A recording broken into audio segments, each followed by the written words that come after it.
You ready? Let's go. 2-minute daily devo for Monday, October 3rd.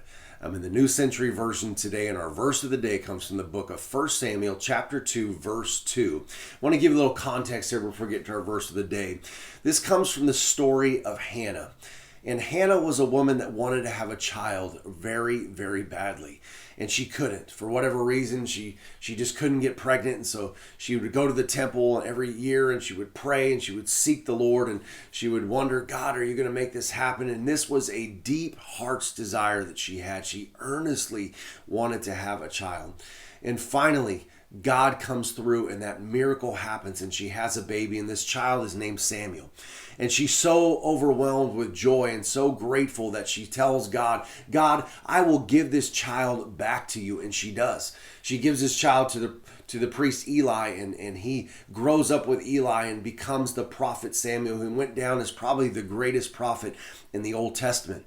And she is so grateful and so thankful that she comes before God and she utters these words as she's giving thanks. In verse 2, our verse of the day of Samuel chapter 2, says this: there is no one holy like the Lord.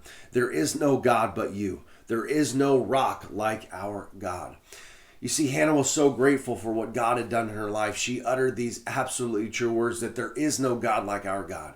You know, you can't go to these other man-made gods, these statues, these, nature or whatever it is, and pray for a miracle and see that miracle happen. It doesn't work because they're not alive. Our God is alive. There is no God like our God, and there is no rock. He's that one that I've talked about many times. When you are desperate, as Hannah was, when you are down, when you are distraught, when you are hurting, when you don't know where to go, and troubles and things are coming against you, and your heart is low and your heart is hurting, you can hold on to God as that rock, and He can help you through.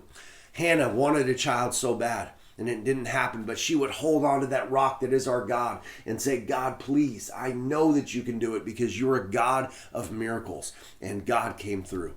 So I want to encourage you today. I don't know what you're believing for. I don't know what your heart's desire is. I don't know what is so deep inside you, and you're earnestly praying and seeking God. But let me tell you something. Hold on. Hold on to that rock like Hannah did, because our God is like no other God. And that miracle could be just around the corner. So I want to encourage you with that today. All right? That's it, guys. I'll talk to you tomorrow.